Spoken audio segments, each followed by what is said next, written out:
pananampalataya sa ating Panginoong Jesucristo at tanggapin siya bilang Panginoong tagapagligtas. At tapos, para tayo ay lumago sa ating pananampalataya, kailangan na magpatuloy tayo sa pananalangin, sa pag-fellowship, pagbabasa at pagbubulay sa kanyang mga salita sa Bible, pag-share, especially yung gospel sa mga kasamahan natin, sa pamilya natin, at ganun din yung pagkakaroon ng fellowship sa mga kaparehas nating mga Kristiyano. At pero ang Panginoon, noong siya ay bago umakyat sa kalangitan, meron siyang binilin. Sabi niya, doon po sa, basahin po natin, sa Matthew 28 verse 19. Isang bagay po ang binilin po ng ating Panginoon. Kung meron po tayong mga Bible, tingnan po natin sa Matthew, yung pinakahuli-huling chapter ng Matthew. Mateo, chapter 28, verse 19 and 20.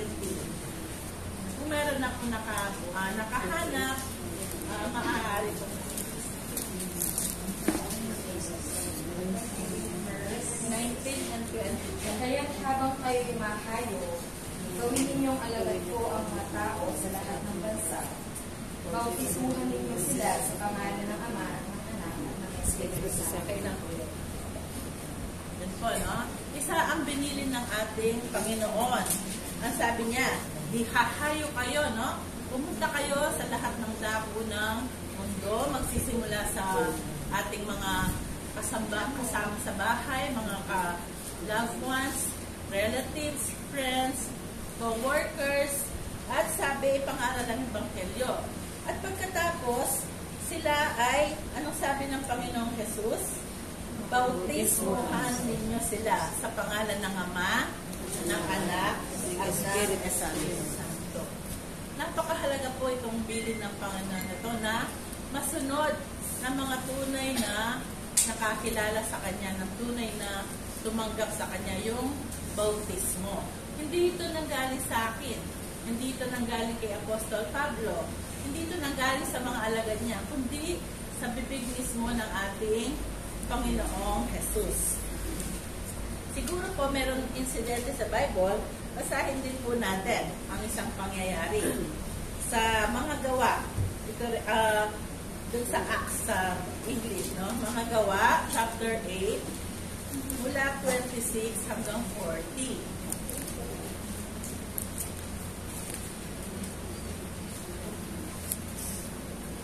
Kung may nakakita na po, pakisuyo pong basahin mga gawa, chapter 8, verses 26 hanggang 40. Isa po itong insidente sa Bible. Pagkatapos si Felipe, inutusan naman ang mga ng Panginoon. Pumunta ka agad sa Jerusalem sa daang mula sa Jerusalem at hanggang Gaza. Hindi na ilang dinadaanan ninyo. Pumunta nga doon si Felipe at sinabi naman ng isang pinunong sa Ethiopia na iingat yaman ng Candace o Reyna ng Ethiopia. Galing ito sa Jerusalem at sumambang ito. Pauwi na ito noon, nakasakay sa kanyang parawali at nagbabasa ng aklat ng Propeta Isaías. Sabayan mo ang kasakyang iyon, utos ng Espiritu kay Felipe. Kaya patakbong lumapit si Felipe at narinig niyang binabasa ng pinuno ang aklat ng Propeta Isaías.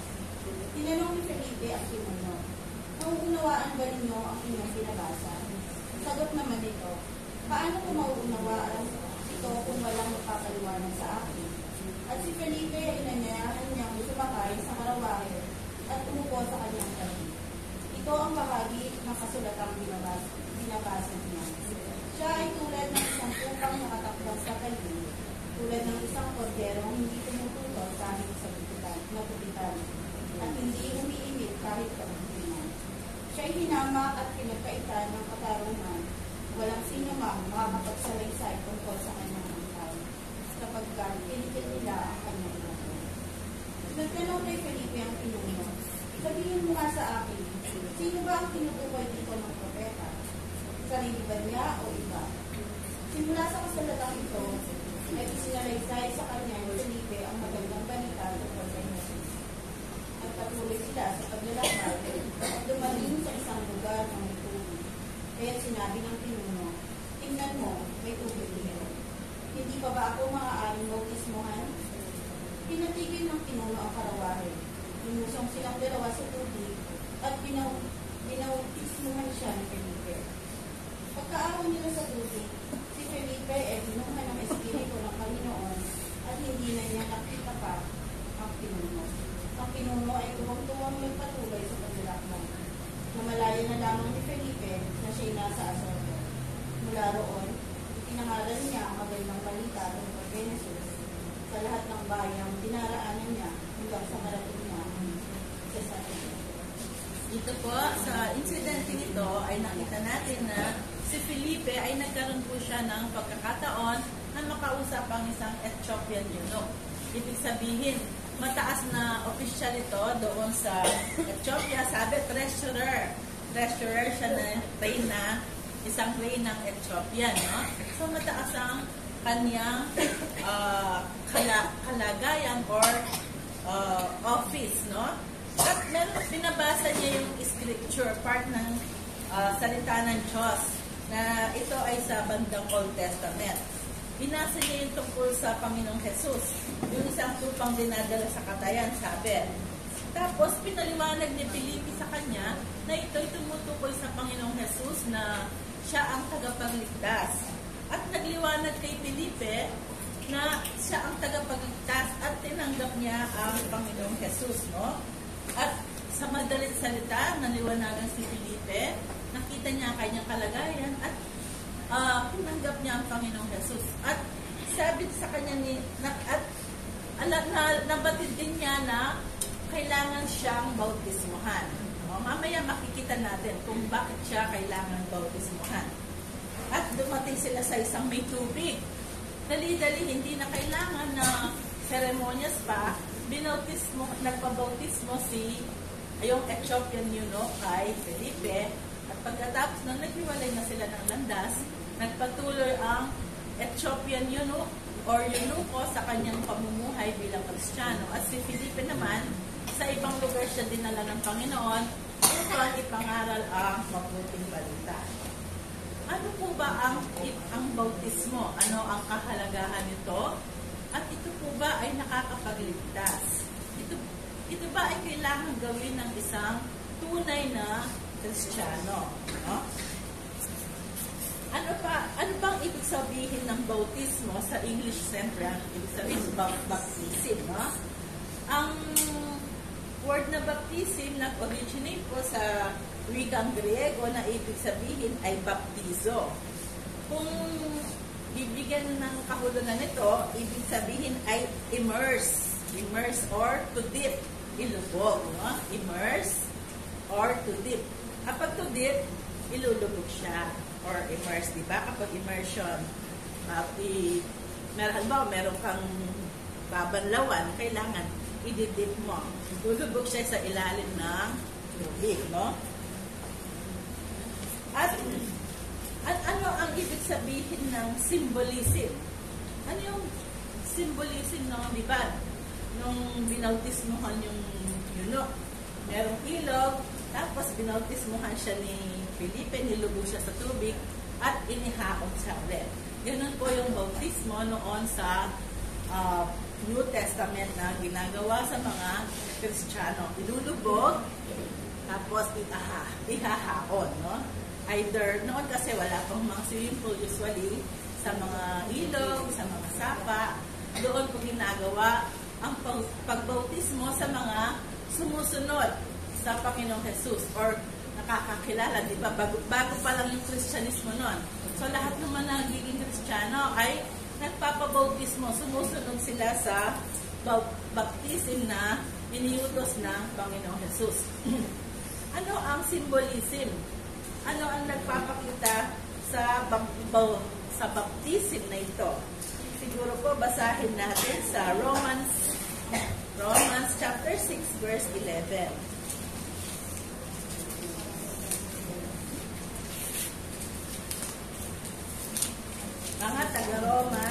chapter 6, verse 11.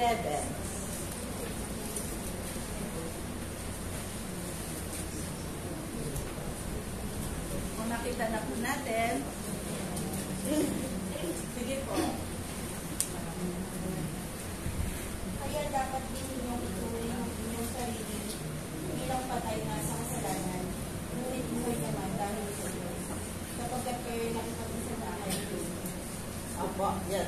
Tsaka pakibasa din, uguro nga mo sa Romans chapter 6, verse 4.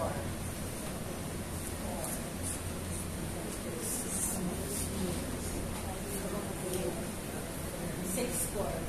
Uguro na po Sa ang pagtyaga sa makatuwid. verse 4. Sa makatuwid tayo namatay na at hinihil na kasama niya sa pamamagitan ng bautismo. Upang kung paano binuhay muli si Kristo sa pamamagitan ng laki ng kapangyarihan ng Ama, tayo ay magkakaroon ng panibagong. Yun po yung kahulugan or symbolism ng pagbautismo. Doon sa verse 11, sabi niya, kaya dapat din ninyong ituring ang inyong sarili bilang patay na sa kasalanan, ngunit buhay para sa Diyos, sapagkat kayo nakipag-isa na kay Kristo. Di ba nung tinanggap natin ang Panginoong Jesus, nakipag-isa na tayo sa Kanya. Dapat yung mga lumang pagkatao natin, ituturing na nating namatay. Yung kapag nilubog tayo, parang pinatay na namatay na yung dating tayo. No? Although hindi literal yung lumang tayo na punong-puno na kasalanan. Nung namatay ang Panginoong Jesus, inakunan niya lahat yun. Binaon na niya, hindi na niya susulitin sa atin, hindi na niya tayo i-hold accountable doon sa mga bagay na yon. Binaon na niya, sinama na niya nung siya ay namatay sa krus ng Kalbaryo. Pinagbayaran na niya yon, no? At doon sa verse 4, lalong naging malinaw, sabi, sa makatuwid, tayo'y namatay na at nalibing na kasama niya sa pamamagitan ng bautismo. Ito'y symbolism ng namatay na yung lumang pagkatao natin. Oo. Kasi yung lumang pagkatao natin na yun, hindi tayo pwedeng tanggapin ng Diyos. Kung yun ay ating ipepresent sa Kanya, kahit na sobrang bait pa po natin, sobrang maunawain, lahat tayo ay makasalanan po. Kahit na sabihin natin, mapagmahal tayo, mahinhin tayo, hindi tayo palaaway, pero lahat po tayo ay makasalanan. No?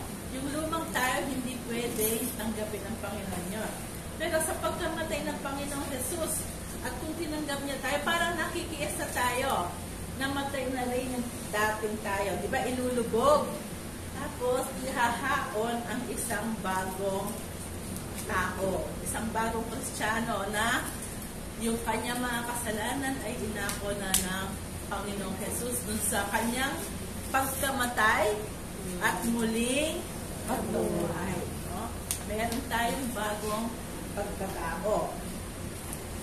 Upang kung paano, sa verse 4, kung paano binuhay muli si Kristo sa pamamagitan ng dakilang kapangyarihan ng Ama, tayo rin ay magkaroon ng panibagong buhay. No? Napakaganda po, no? Kaya, very significant yung symbol ng baptism. Yun po ang symbolism na kung bakit nagpapabautismo ang isa pong tunay na tumanggap sa Panginoon. Tunay na Kristiyano. No? Tapos, ano pa? Ano pa po yung symbolism ng ikaw ay magpapabaptize? Ito ay public declaration na ikaw ay isang Kristiyano na, no? Dinedeclare mo, ako, tinanggap ko na ang Panginoon, hindi na ako yung dating ako. Tinanggap ko siya, Kristiyano na ako. Parang pinapakita mo sa mga tao, di ba? Ang baptism, hindi ka naman magpapabautismo sa yung sikreto. No? Kailangan, public ito. Kasama yung mga kaibigan, mga kapwa Kristiyano, at malalaman ito ng public na ikaw ay sumailalim or nag-undergo or sinunod mo yung pagbabautismo sa public. Bautismo ka sa pangalan ng Ama, ng Anak, at ng Espiritu Santo. Sabi, no? Ngayon, hindi masyadong parang big deal yung magpapabautismo ka, di-declare mo, Kristiyano ako, sabihin mo. Kasi, unang-una, yung nation natin, hindi ng Christian, nasasabi na Christian nation siya, no? Pero noong mga panahon na mga unang Kristiyano, nung inuusig sila, no? Kailangan, totoong Kristiyano ka. Kasi kapag nagpabautismo ka, na-identify ka na Christian, kasama ka sa mga hinuhuli, pinapatay, pine-persecute noon, di ba? Hinuhuli mga Kristiyano, pinapakain sa mga leon, inuusig sila, sinasaktan sila, parang sila, ibang klase nila lang para sa kanila, yung mga Kristiyano po noong araw. So kapag nagpabautismo ka, identified ka, o di ba, may pabautismo ka. Pwede silang isumbong, tapos suhulihin sila, gano'n. So kailangan, yung mga nagpabautismo noon talagang nag-decide sila. Sure sila sa kanilang sarili na tinanggap nila ang Panginoon sa kanilang puso. Kasi malaking deal, it's a big deal na magpabautismo noon na tunay mong tinanggap ang Panginoong Jesus bilang Diyos sa tagapagligtas. Kasi ngayon, marami nagpapabautismo. Pero hindi tayo nag-judge, no? Kung minsan, hindi natin alam kung tunay na tumanggap sila or hindi. Pero nasa sa atin yon, choice yon, choice ang pagbabautismo. Pero kung ikaw naman ay tunay na tumanggap sa Panginoon, tapos hindi ka hindi ka sumusunod sa bilin ng Panginoon, questionable yun. Kung yun noon, mahirap na magpabautismo. Ngayon pa kaya na hindi na mahirap ang situation, na? Kung ikaw ay susunod sa baptism. Kung talagang mahal mo ang Panginoon, sigurado ka na gusto mong i-confess na siya ang iyong Lord and Savior. Why not? Dapat yun ang unang susundin po natin. No? Nagtagubilin ng Panginoon na sumunod sa bautismo. Siguro po, basahin natin sa Mark chapter 8, 34 and 38. Para lalong maging pa. Mark chapter 8, 34 po muna, tapos 38. Mabilis. Pinalapit ni Jesus ang mga tao at kanyang mga alagad. Sinabi sa kanila, ang sino mang nagnanais sumunod sa akin ay kinakailangan ipatuloy niya ang kanyang sarili. At sa niyang kumusod sa sulit sa akin. Tapos 38. Kapag ikinuhiyan ninyo ako ng aking mga salita sa harap ng mga taksi at pakasalan ng mga tao sa panahon ito, ikakahiya rin kayo ng anak ng tao at paligpigin na sa kanyang nataglay ang laki ng kapangyarihan ng kanyang ama at kasama ang mga banal na anghel. Po. Kung gusto talaga sumunod sa Panginoon, no? Sabi niya, i-deny niya yung kanyang sarili. Kasi pag yung flesh yun pag kinahiya mong Panginoon, parang questionable, totoo ba yung pananampalataya? Parang lang ito, sinasabi ng salita ng Diyos, kung tunay po yung ating pananampalataya, hindi natin ikakahiya na tayo ay Kristiyano, na siya ang ating Diyos at tagapagligtas. Ngayon, kung hindi ka nagpabautismo, lalo na hindi na tayo inuusig, hindi na pinapatay, hindi na hinuli. Parang questionable. Bakit yung simpleng bautismo, hindi ka nakasunod? Magiging questionable kung tunay nga ba na ikaw ay tumanggap sa Panginoon. Parang yun ang sinasabi ng verse, ikakahiya siya ng Panginoon. Ibig sabihin, baka hindi genuine ang ating pananampalataya kung di ka sumunod, kahit maraming pagkakataon na pwede kang sumunod sa pagbabautismo, ng mga Kristiyano, no?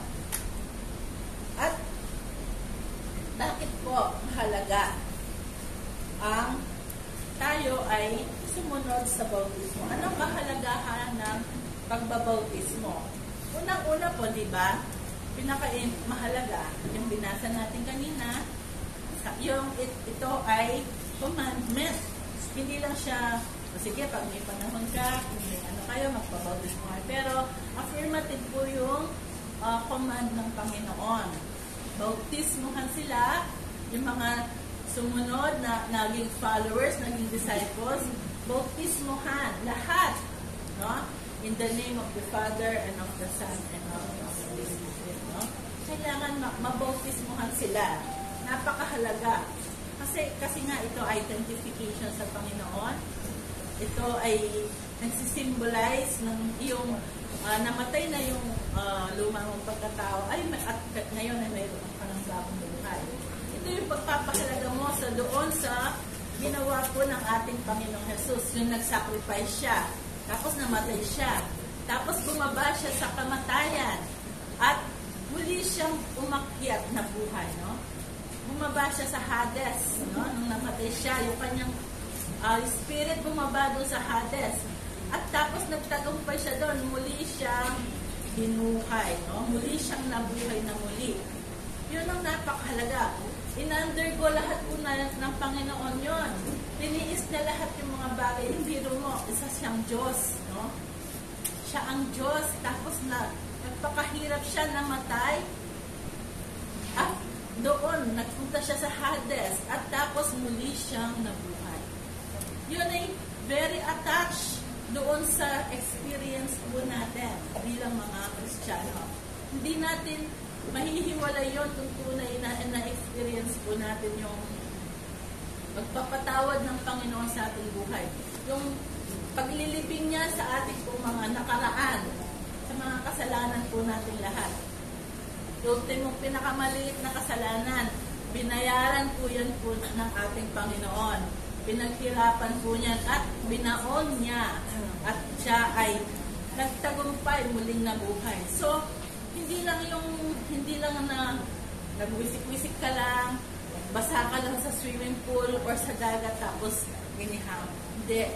Malalim po yung kahulugan ng ikaw ay susunod sa bautismo. Lalong lalapit po yung kalooban, lalong mapapamahal, lalong malinaw yung pag-ibig po ng Diyos sa atin kapag tayo ay sumunod sa bautismo. No? Lalo natin ma-appreciate yung mga kahirapan ng Panginoon para tayo ay magkaroon ng buhay na walang hanggan at bigyan niya tayo ng bagong pagkatao. No? So, una, inutos ng Diyos yun. So, malalim yung kahulugan nun na bakit inutos ng Panginoon yon. Sabi nga, it signifies bagong beginning, isang bagong pagkatao. Doon sa 2 Corinthians 5:17, tingnan po natin.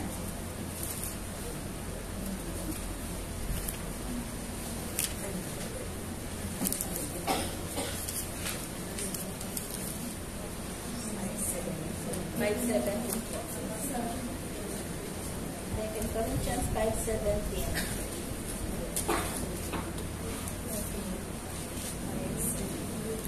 Kaya kung nakipag-isa na kay Kristo ang isang tao, isa na siyang bagong nilalang, wala na ang dati niyang pagkatao, sa halip, ito'y napalitan na ng bago. Thank you po. Yan na, napakalinaw po. Kung nakipag-isa na nga tayo kay Kristo, isa na tayong bagong nilalang, no? Although hindi pa tayo perfecto, pero nandiyan na yung binago na tayo ng Panginoon, nandiyan na yung pag-urge ng banal na Espiritu na gawin natin ang mga kagustuhan ng Diyos sa atin. Tulad ng pinag-aralan natin doon sa mga nakaraang lesson natin tungkol sa pagsunod sa Diyos, no? At pero ano po ba kapag ang isang tao ay nagpabautismo siya, ito ba ay guarantee na siya ay maliligtas? Ito ba ay requirement sa kaligtasan? Hindi po, no? Ito ay isang pagsunod lamang. Pero hindi ito ay requirement sa kaligtasan. Ang kaligtasan po ay biyaya, no? Only by grace ang kaligtasan. By faith alone. Sa biyaya ng Diyos, tayo ay nangaligtas, no? Siguro po, basahin natin sa Acts 2, Acts chapter 2. Mga gawa, chapter 2, verse 41.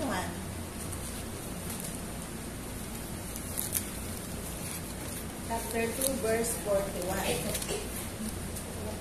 Kaya ang mga tumatanggap sa sinabi niya ay ipapabautis mo at ito. Nadadagdagan ng mga alagad na may yung limbong katao araw na iyon. Yun, no? Kapag nangangaral sila, nagpapabautismo sila, nadadagdagan ang mga alagad. Pero hindi naman guarantee hanggang tapos tsaka dun sa Acts 16, 14 to 15, sis, pakituloy-tuloy po. Mga gawa, chapter 16, verses, ano po, 14 and 15.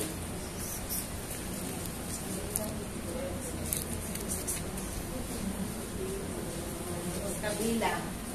Kabilang dito ang isang sumasamba sa Diyos.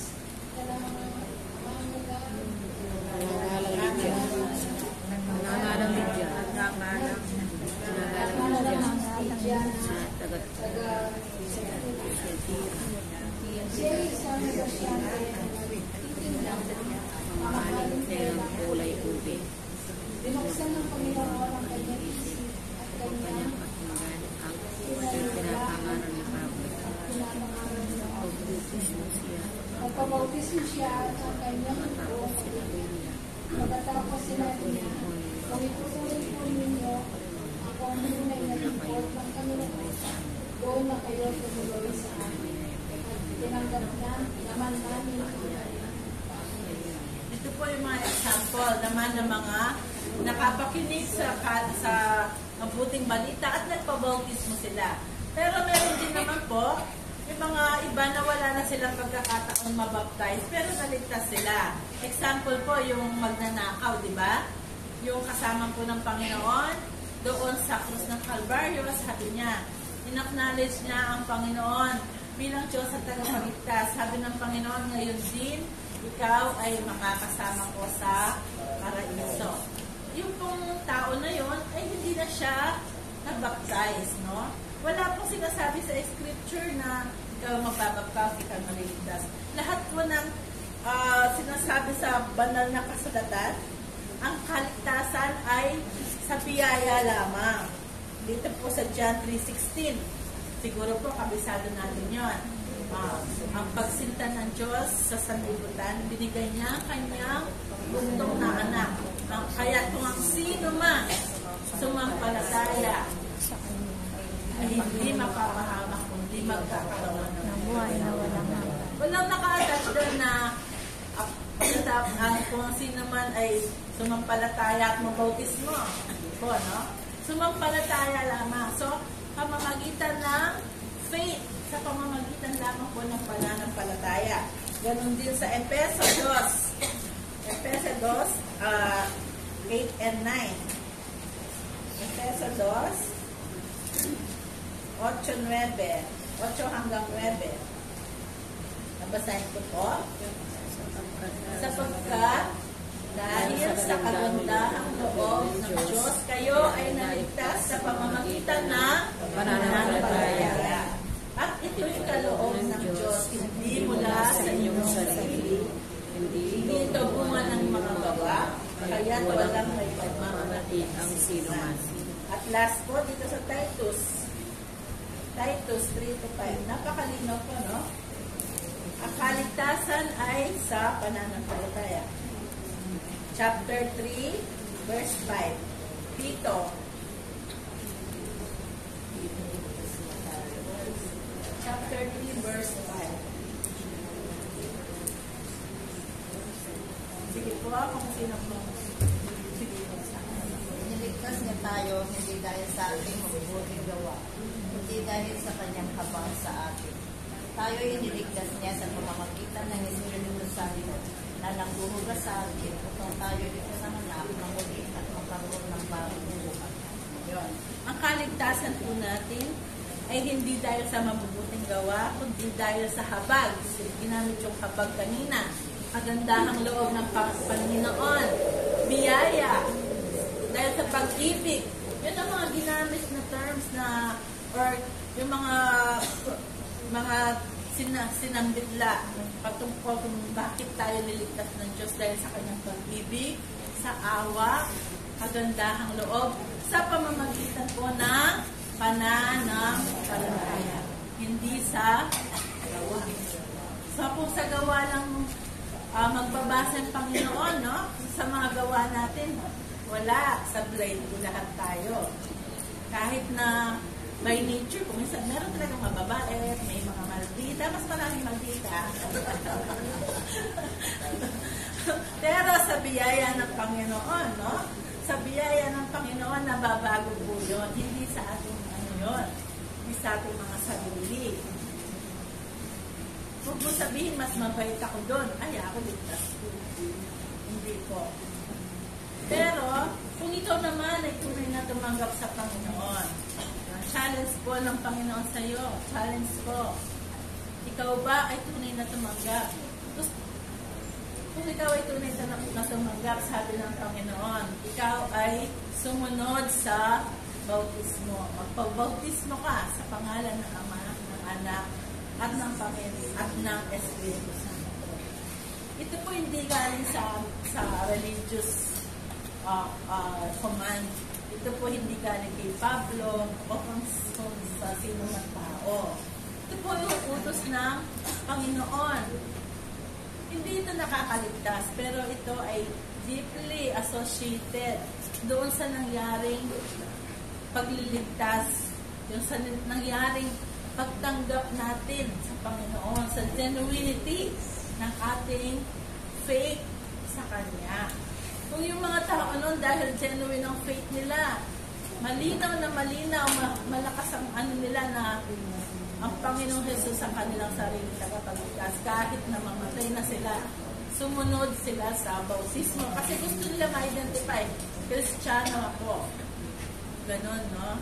Ganon ang pag-ibig nila sa Panginoon. Ganon ang naging pagkilala nila. Napakalinaw ng kanilang pagtanggap sa Panginoon, no? Bilang kanilang Diyos ang tagapagligtas. Ngayon, no, maraming mga nagpapabaptize, hindi po natin ma-judge yun. Minsan, tapos bumabalik sila sa mga dati nilang mga old, gawa, nagiging questionable. Huwag natin i-regard. Kasi hindi naman sila yung sinusunod natin, kundi ang salita po ng Diyos.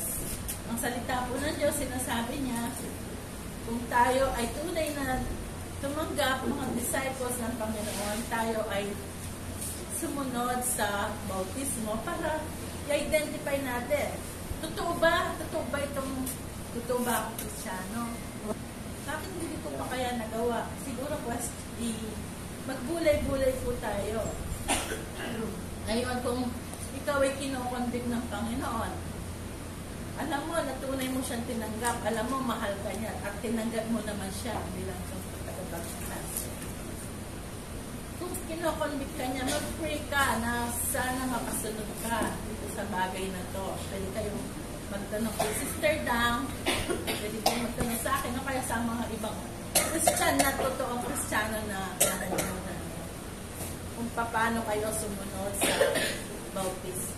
Napakahalaga po ito. Ito ay magbibigay ng boost sa ating buhay Kristiyano. At ito parang stepping stone na although kung minsan matagal mo na siyang tinanggap, no? Pero ito ay stepping stone na pinapakilala mo sa buong mundo. Ako ay isang Kristiyano. Hindi ako perfecto, pero kasama ko ang Diyos sa buhay ko. Ito ito yung, hindi nga ito daan ng kaligtasan, pero ito yung pagpapatunay na kasama mo ang Panginoon. Tinanggap mo siya bilang sarili mo tagapagligtas at Diyos ng buhay mo. Siguro po, yun lang ang masishare ko sa inyo. Magandang hapon po. Tayo po ay mananong.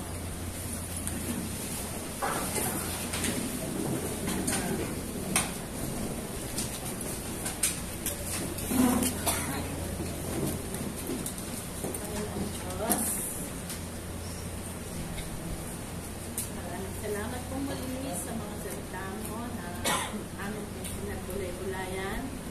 Salamat po sa napakalalim na pag-ibig mo po sa amin at binigay mo po ang iyong bugtong na anak na si Jesus upang iligtas kami sa aming pong pagkakasala. Binaon po doon sa krus ng Kalbaryo sa kanyang pagkamatay ang aming pong mga kasalanan. At muling nabuhay upang kami ay bigyan ng buhay na walang hanggan. Salamat po sa mga utos mo sa amin na lalong nagpapakilala na kami ay tunay na tumanggap sa iyo.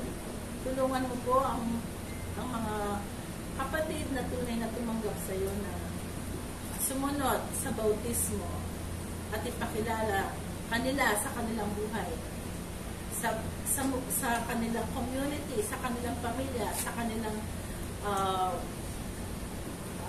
ginagalawan na sila ay tunay na Christian. Tulungan mo po sila, Panginoon. Pinapadalangin mo po sila sa inyo. At sa mga hindi pa sigurado sa kanilang sarili, kung sila man ay nag-aatubili pa sa kanilang pagtanggap sa Panginoon Jesus, tulungan mo rin po sila na buksan ang kanilang puso upang tanggapin ng Panginoon Jesus bilang Diyos at sarili nilang tagapagligtas. Pagpalain mo rin po ang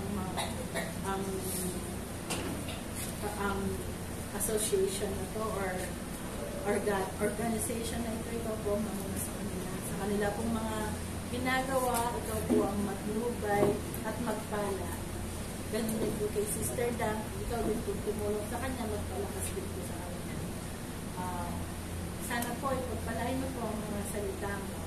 At salamat po sa pag-iingat mo sa bawat isa. Maraming salamat po. Ito po ang samot dalangin sa pangalan po ng aming Panginoong Jesus sa kalapagpagas. Amen.